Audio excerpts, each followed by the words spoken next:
Suara Rakyat.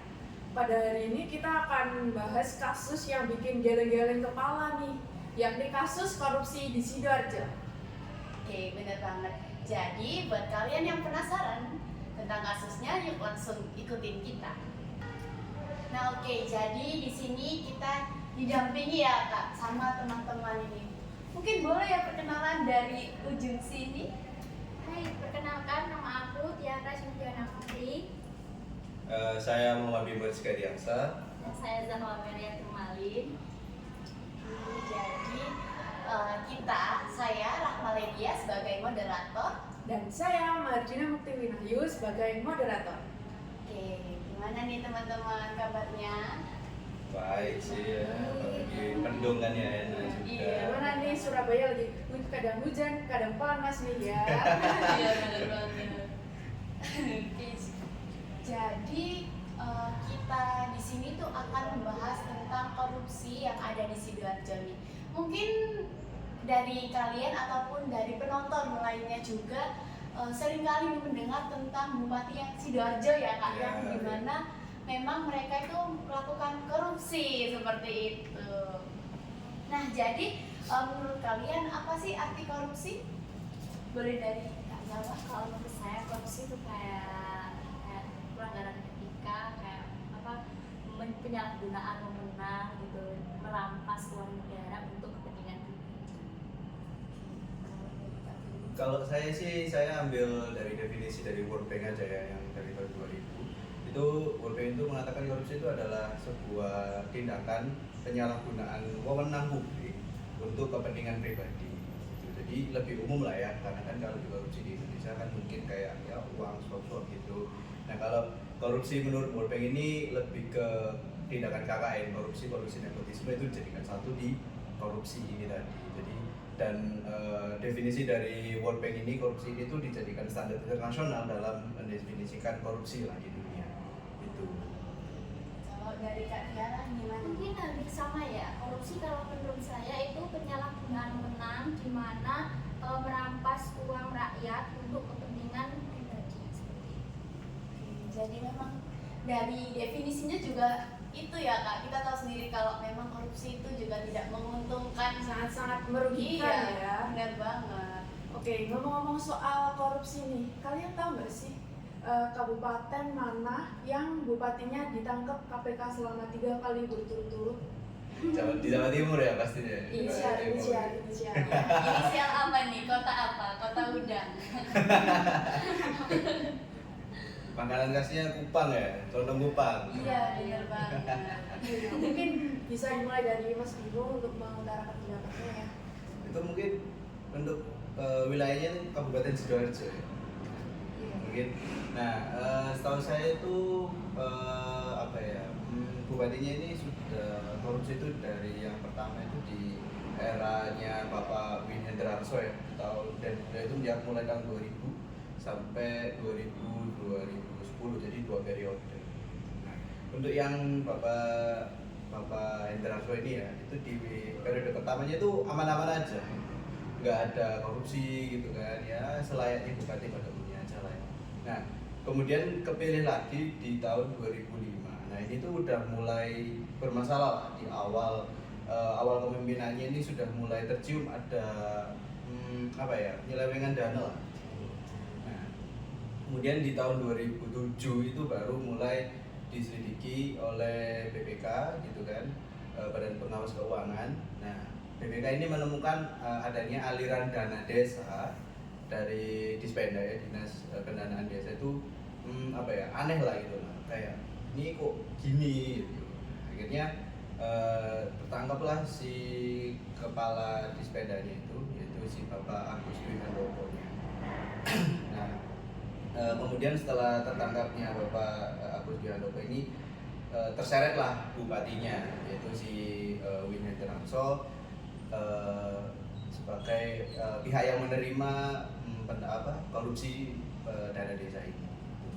Beliau ini korupsinya itu ya sekitar 2,4 miliar. Bapaknya sendiri ini ya, Bapak Bupatinya sendiri ini 2,4 miliar. Nah, kemudian baru ditetapkan tersangka oleh kejaksaan itu pada tahun 2011. Jadi cukup lama untuk masalah apa ya, pencarian bukti dan yang lainnya 2011 itu ditetapkan tersangka. Kemudian 2011 juga itu mulai diadakan sidang dan tuntutan dari jaksanya itu sendiri itu 6 tahun. Oke, ya 6 tahun. Nah, kemudian pada bulan ke-9 2011 juga itu divonis oleh pengadilan hanya 1 tahun saja. Jadi dipotongnya lebih sedikit ya, Ya, Kak, jauh banget, Iya, itu lebih lebih. dari 6 ke 1 Dari tuntutannya jaksa 6, di pengadilannya cuma 1. Nah, kemudian berarti kan kalau dituntutnya itu kan divonisnya itu bulan 9 ya, tahun 2011. Harusnya kan bebasnya itu tahun 2012 bulan 9. Nah, tapi di tahun 2012 bulan 4, bulan Maret, bulan 4 April. Iya. April itu beliau dinyatakan bebas sama pengadilan tinggi Surabaya. Jadi dari dituntutnya 6 tahun, divonisnya cuma 1 tahun dan akhirnya cuma 7 bulan. Dari bulan 9 sampai bulan 4 cuma 7 bulan aja. Gitu sih untuk Bapak Widen Ranso ini ya. Jadi korupsinya Bapak Win Hendarso ini dari masa jabatan periode yang kedua ya. Iya. Ya, kalau dari Mbak Zahwa gimana nih? Nah, kalau yang kedua tuh ada bupatinya Saifulillah ya. Saifulillah ini kurang lebih sama kayak Win Hendarso, dia juga menjabat 2 periode. Untuk periode yang pertama tuh aman-aman aja, bagus-bagus aja gitu, nggak ada kasus. Lalu yang kedua tuh tertangkap karena ada dugaan dia menerima suap sebanyak 600 juta gitu.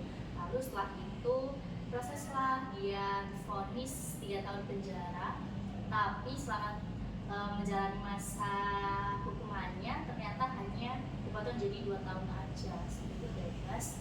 Lalu setelah bebas nggak lama tuh, kayak sekitar setahun lebih kemudian kan, bebasnya Januari 2022, lalu Maret 2023-nya dia ditangkap lagi karena kasus gratifikasi. Karena sebenarnya selama dia menjabat menjadi bupati selama 2 periode itu, dia banyak sekali mendapatkan gratifikasi yang totalnya bisa sampai 44 miliar gitu. Nah, dari kasus yang gratifikasi ini lalu dihukumlah dia, kayak cuma divonis sekitar 5 tahun aja dengan denda 500 juta gitu. Itu yang dari Gus Saiful. Iya. Ini kan dari periode 2010 sampai 2020 ya. Iya. Kalau untuk bupati yang paling terakhir nih, gimana nih menurut kalian? Ya, mungkin dari Kak Tiara. Ini bupati periode 2020 ini Ahmad Mudur Ali ya, atau Iya. biasa disebut Gus Mudur ya. Iya. Beliau ini merupakan bupati ketiga yang tersandung kasus korupsi di Sidoarjo. Kalau dengar-dengar ini kasusnya pemotongan intensif ASN, ya, APBN itu ya. iya benar.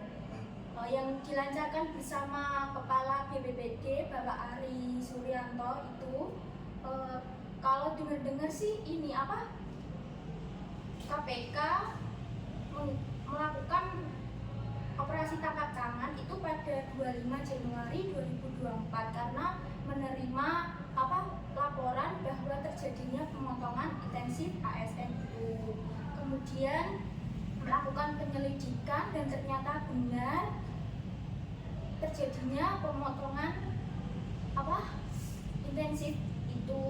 Terus habis itu Gus Mudur ini kayak ditetapkan sebagai tersangka pada 27 April kalau nggak salah ya. Awal-awal tahun juga ya. Iya, masuk awal tahun. Dan kan nominalnya sekitar 2,7 miliar. Masuk lumayan juga ya, Kak ya. Oke, jadi memang untuk kasus korupsi yang di Sidoarjo itu viral banget sih, Kak. Apalagi yang di TikTok itu kayak, kok Sidoarjo lagi, kok bupatinya lagi yang kena itu sampai 3 kali tuh. Waduh, Sudah sebenarnya seperti mau gimana Bobi gitu. ya nampaknya. Padahal Gus Mudur itu awal-awal itu menjabat itu beliau anti korupsi banget kalau nggak salah. Saya baca-baca itu beliau pada awal-awal jabat itu bekerja sama apa ya, sama badan apa itu di Jawa Timur, pokoknya badan anti korupsi Jawa Timur itu untuk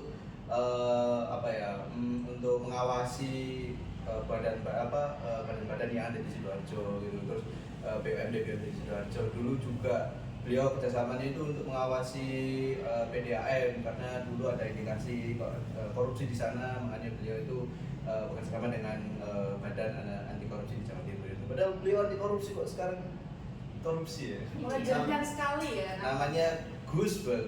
Iya, memang ya. Aduh, gimana ini? Ngomong-ngomong Sidoarjo ini Kak Zawa asli Sidoarjo ya. Gimana nih Kak? Mungkin perkembangan Sidoarjo dari yang Pak Win ini tadi sampai dari Gus Mudlor ini tadi. Mungkin kalau yang dari periode awal-awal dari Pak Win atau Pak Saifullah saya nggak seberapa ngikutin karena waktu itu saya masih kecil dan belum pindah ke Sidoarjo gitu ya. Jadi saya cuma ngikutin yang periode Gus Mudlor. Sejauh ini sih awalnya tuh kayak ya baik-baik aja, kayak banyak event-event gitu, kayak hari santri atau apa gitu yang sering diadain di alun-alun Sidoarjo juga. Kan juga ada kayak perbaikan gitu, kayak gor, alun-alun, jalan gitu. Tapi emang kayak perbaikannya tuh kalau dibandingkan dengan kota-kota lainnya di sebelah-sebelahnya kayak Gresik atau Surabaya itu beda gitu. Kayak di dekat rumah saya tuh sempat kayak jalan rusak selama bertahun-tahun itu nggak diperbaiki gitu, baru kayak di akhir-akhir periode atau awal-awal periode menjabat gitu, jadi baru diperbaiki gitu, kayak baru pas mau pilkada baru diperbaiki gitu. Jadi banyak banget infrastruktur di Sidoarjo tuh yang kayak kurang gitu, kurang merata sih. Iya, mungkin yang lebih gampang dilihatnya ini ya Kak, perubahan alun-alun Sidoarjo itu juga ya. Ya karena itu di tengah kota sih. Iya. Jadi kelihatan langsung ada banyak perubahan gitu dari Sidoarjo. Di akhir-akhir tapi ya. Tapi juga perubahannya ya sebenarnya alun-alun kota Sidoarjo tuh yang sebelumnya udah bagus, tapi nggak tahu kenapa dia lebih memilih merenovasi alun-alun yang menurut saya masih bagus dibanding kayak lainnya, kayak misalkan sekolah atau jalan atau mungkin rumah sakit gitu, kayak RSUD Sidoarjo diperbanyak lagi gitu. Saya kayak opsinya kenapa lebih memilih alun-alun daripada infrastruktur lainnya yang lebih dibutuhkan gitu. Saya dengar itu Gus Mudlor ini sering mengadakan acara-acara yang hanya berbau Islam, bener gak sih? Iya benar. Saya juga merasakan gitu, kayak lebih sering mengadakan acara-acara yang seperti hari santri tadi yang saya sebutkan gitu, kayak atau maulid nabi gitu.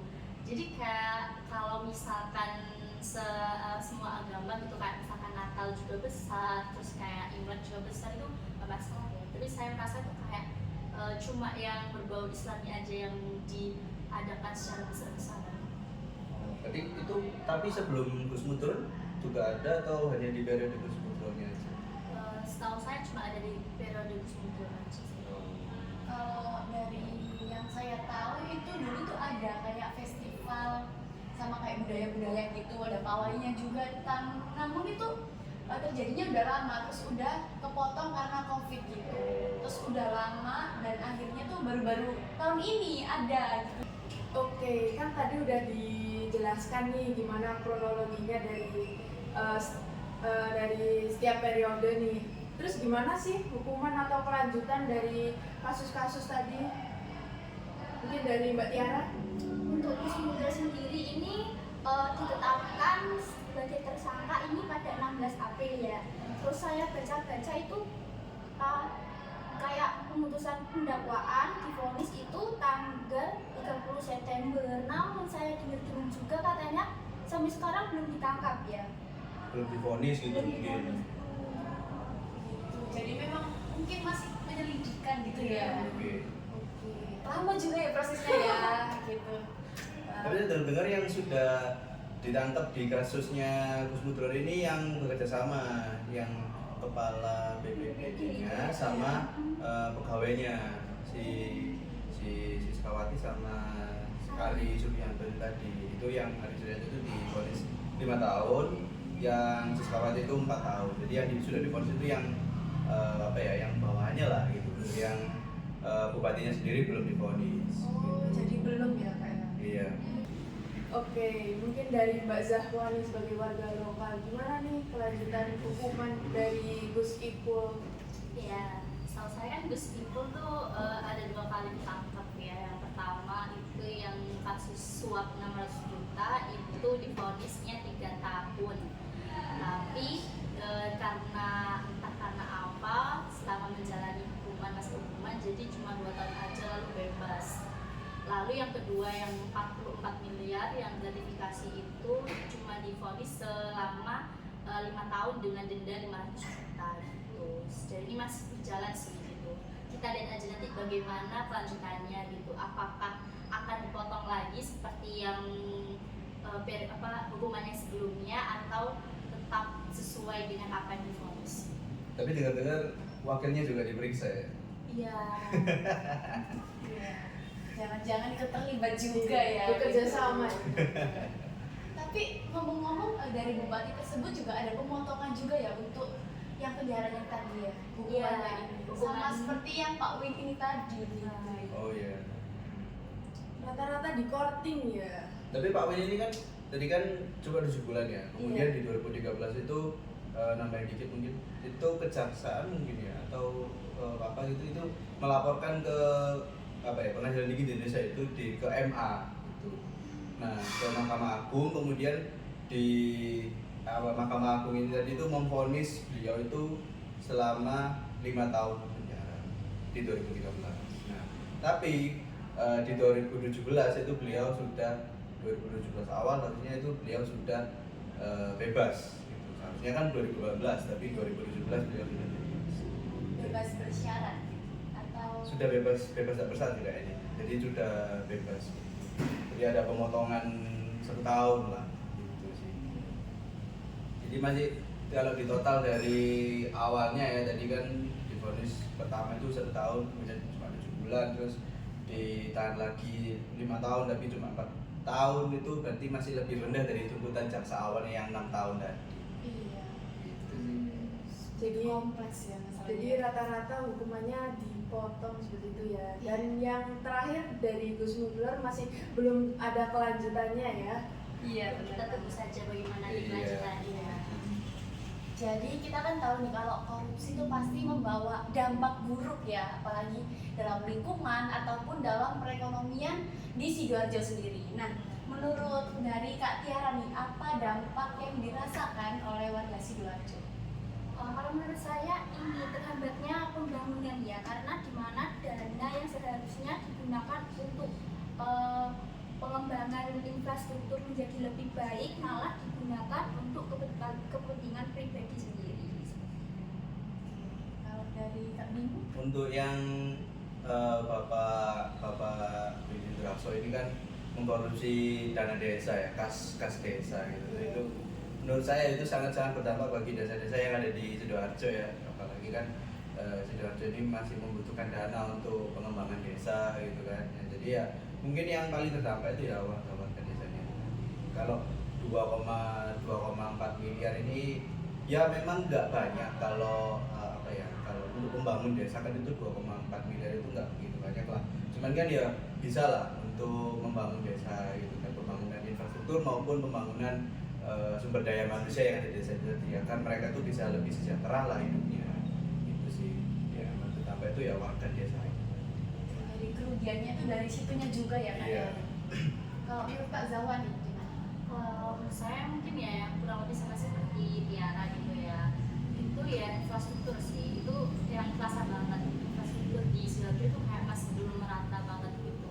Kayak ya mungkin karena dari dikorupsi oleh 3 bupati gitu. Jadi kayak kalau di daerah kotanya memang mungkin bagus ya kayak alun-alun, gor jalannya. Cuma kalau kita masuk ke bagian yang kabupaten, apalagi yang masuk-masuk tuh masih banyak banget infrastruktur yang kurang kayak jalan-jalan yang rusak, lubang, kan itu kayak bahaya banget untuk masyarakat Sidoarjo sendiri gitu. Terus kayak mungkin fasilitas kesehatan gitu, kayak banyak banget puskesmas tuh yang kayak kekurangan alat untuk menunjang layanan kesehatan di Sidoarjo gitu. Jadi kayak sangat sayangkan banget, mungkin dari uang yang dikorupsi itu bisa untuk dialokasikan ke hal-hal yang lebih bermanfaat sesuai dengan tujuannya Iya, dana betul. tersebut ya kak ya. benar. Iya. Jadi kalau dikorupsi pun jadinya menguntungkan satu pihak juga gitu. Oke, jadi memang kalau dilihat-lihat ya dampak buruk dan juga kerugian yang didapatkan dari Sidoarjo juga cukup banyak gitu, dan dapat dirasakan oleh warga Sidoarjo sendiri tentunya. Oke, kan udah jelas nih kronologinya dan gimana dampaknya. Menurut kalian nih, korupsi ini termasuk pelanggaran etika administrasi publik gak sih? Mungkin bisa dimulai dari Mas Bimo. Ya jelas lah ya, ini kan seharusnya ini untuk khalayak banyak, untuk masyarakat gitu kan, untuk kelompok yang lebih luas itu malah digunakan untuk kepentingan pribadi maupun kelompok mereka sendiri gitu ya. Itu kan sangat-sangat tidak bermoral ya, tidak beretika gitu. Itu maka menurut saya sih mereka tidak punya hati gitu kan, karena kan terutama untuk kas desa itu tadi kan ya kan, banyak desa yang masih belum terurus, belum terbangun, itu malah uangnya dikorupsi untuk dia sendiri. Itu kalau dia melanggar etika ya sudah pasti melanggar etika sih menurut saya gitu sih. Kalau dari Mbak Tiara mungkin. Kalau menurut saya sih sama, jelas melanggar etika ya. Dimana korupsi ini kan penyelewengan jabatan ya, dimana menggunakan uang rakyat untuk kepentingan pribadi. Yang menurut saya ini bertentangan dengan prinsip-prinsip etika seperti kejujuran, transparansi, dan akuntabilitas. Kalau dari Mbak Zahra, Jadi kurang lebih sama seperti teman-teman gitu. Kita semua pasti sepakat kalau korupsi itu salah satu pelanggaran etika, karena ya yang pasti merugikan banyak pihak, apalagi masyarakat gitu, kayak ya aja gitu, kayak nggak jujur, kayak merugikan banyak pihak, masyarakat dan negara yang pastinya. oke, jadi korupsi ini merugikan masyarakat ya teman-teman. Dan juga korupsi ini juga bisa merusak kepercayaan masyarakat terhadap pejabat publik atau lembaga negara seperti itu. Iya, itu jelas banget sih kak, karena kita sebagai masyarakat juga menaruh harapan banyak ya Iya. kepada pemimpin gitu untuk memimpin kota ini ataupun kabupaten ini tadi gitu. Begitulah ya memang ya. Oke, jadi mau tanya nih kepada Kak Zawa, bagaimana cara kita untuk menanggapi tentang masalah korupsi, apalagi di Indonesia ini kan juga udah nggak asing gitu kak ya kata korupsi itu tadi. Ya mungkin kalau untuk mengatasinya kalau di Indonesia mungkin agak susah ya kan, kayak seperti budaya gitu. Jadi mungkin kayak bisa dibenahi SDM-nya sih, kayak yang mau menjabat atau yang memenang ini kayak benar-benar dipilih apakah orangnya akan amanah, jujur, terus kayak mungkin sering-sering dilakukan juga pemeriksaan gitu dari KPK-nya juga, dipilih yang orang yang memang benar-benar amanah untuk memberantas korupsi. Dan dari masyarakat juga kita harus bersama-sama untuk senantiasa selalu mengawasi gitu, kayak nggak setelah pilkada terus kita kayak bodo amat gitu. Kita juga harus sering-sering kayak mengawasi apakah gimana kinerjanya, apakah akan ada seperti tanda-tanda dia korupsi atau tidak gitu sih. Jadi lebih aware lagi ya kak ya. Kalau dari Kak Tiara gimana? Kalau menurut saya ini kayak mulai dari diri sendiri ya. Kita tuh harus sadar pentingnya tidak korupsi. Terus kayak penerapan transparansi terhadap anggaran yang dikeluarkan atau kebijakan-kebijakan. Jadi kayak misal ada laporan gitu kalau masyarakat tanya ini anggaran ini digunakan ini berapa, seperti itu sih. Lebih ke kejelasan dan akuntabilitasnya ya dari anggaran itu tadi. Kalau dari Kak Bimo?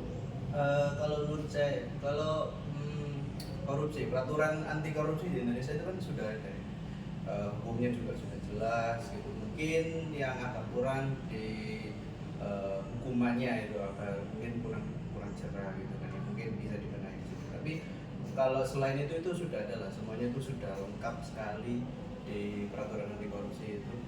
Nah, mungkin ya setuju saya dengan Mbak Zawa itu, mungkin kalau pejabat publik itu ya harus harus sadar diri lah ya. Mereka itu kan memangku jabatan publik yang harus apapun jabatannya, meskipun mereka pejabat eksekutif seperti kepala daerah itu kan ya mereka melayani publik kan dengan mungkin membuat kebijakan atau membuat kerjasama dengan pihak-pihak yang lainnya gitu ya. Saya harus tahu gitu akan mereka itu ya nggak korupsi gitu mungkin itu. Tapi kalau ditambah juga ya karena sudah ada peraturannya, tapi penegak hukumnya ini nggak konsisten gitu, kadang tegas, kadang enggak gitu. Jadi meskipun sudah ada peraturan, mungkin nanti hukumannya juga dibuat jerah, mungkin belasan atau puluhan tahun gitu, teman. Kalau penegakannya nggak tegas, ya sama aja nggak tegas dan nggak konsisten. Harus konsisten gitu. Jadi ya menurut saya sih harus adanya selain kesadaran diri dari pejabat publiknya, juga harus ada penegakan hukum yang konsisten untuk korupsi ini tadi gitu. Dan mungkin ya undang-undang perampasan aset bisa segera disahkan ya. Oh iya, benar banget. Untuk korupsi. Mau tanya nih Kak, kalau seumpama dari yang kasus-kasus tadi itu jadi kita lebih bisa nyimpulkan dari salahnya itu dari mana? Dari regulasinya atau karena dari orangnya sendiri yang memang melanggar regulasi tersebut? Kalau menurut saya ya, kan peraturannya itu sudah ada banyak banget, peraturan anti korupsi di Indonesia tuh banyak banget. Kemudian birokrasi di Indonesia kan agak bertahap ya, struktural gitu. Nah itu kan dibuat bukan semata-mata untuk mempersulit kan, itu dibuat untuk menghindari adanya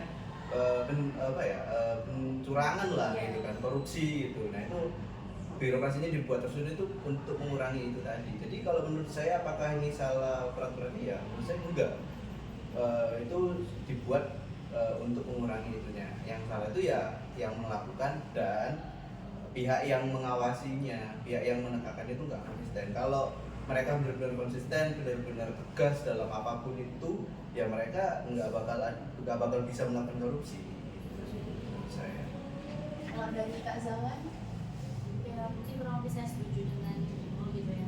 Itu dari diri mereka sendiri, dari SDM yang berlangganan kan banyak sekali emang peraturannya itu udah ada dan jelas gitu. Tapi emang masih lagi-lagi banyak banget yang masih melanggar gitu. Berarti kan emang dari SDM-nya aja yang emang bermasalah gitu. Jadi kayak mungkin lebih tingkatkan lagi sih, kayak aware sama diri sendiri juga gitu. Kayak merasa kayak amanah sudah dipercaya oleh rakyat gitu. Kalau dari Kak Tiara nih? Mungkin hampir sama ya sama teman-teman. Kalau regulasi ini kan dibuat kan mungkin sudah sesuai peraturan kan ya. Terus mungkin ini kasus korupsi ini dari dirinya sendiri sih, kayak apa ya, kurangnya pengawasan juga. Jadi memang kita juga nggak bisa menyalahkan dari regulasinya, melainkan juga dapat kita telusuri lagi dari orangnya tadi, dari SDM-nya. Iya benar banget, karena memang SDM itu penting ya kan. Kalau suatu negara memang udah ngasih kebijakan, udah ada regulasinya, kalau emang SDM-nya belum siap dan memang tidak mempunyai pegangan yang kuat gitu, gampang tergoda banget. Sulit ya. Iya. Oke, kan habis ini mau pilkada nih. Kira-kira apa nih pesan-pesannya buat calon kepala daerah yang terpilih nantinya? Mungkin kalau dari saya sih pesan-pesannya adalah amanah gitu, karena sudah dipilih orang banyak, jadi kayak mohon amanah sesuai menjalankan tugas sesuai apa yang diberikan gitu, kayak ya nggak usah ada korupsi gitu, kayak istilahnya lurus-lurus aja gitu. Kalau dari Mas Ibu gimana nih? Ya sama lah ya, karena kan sudah dipilih, sudah dipercaya ya. Gunakan jabatan ini untuk membangun daerah yang kalian pimpin lah gitu. Jangan malah menguntungkan diri sendiri gitu kan, karena ya kalian kan ya bisa bilang pekerjaannya itu ya untuk rakyat, bukan untuk diri sendiri kan gitu. Jadi ya jangan melakukan tindakan-tindakan yang nggak perlu lah, kayak korupsi dan yang lainnya itu kan tindakan-tindakan yang nggak perlu kan. Jadi ya sudah lakukan jabatan itu sesuai tugas kalian lah gitu sih sebagai kepala daerah. Gitu aja sih. Kalau dari ke arah Mungkin menurut saya cukup 3 kali ya kasus korupsi di Sidoarjo ini. Kedepannya semoga tidak ada, dan untuk kepala-kepala daerah yang terpilih semoga amanah menjalankan tugasnya, kemudian bisa mengembalikan kepercayaan masyarakat. Kan ini kan sudah 3 kali. Mungkin masyarakat juga kepercayaannya menurun ya, dan diharapkan semoga kepala daerah yang nantinya terpilih bisa mengembalikan kepercayaan masyarakat.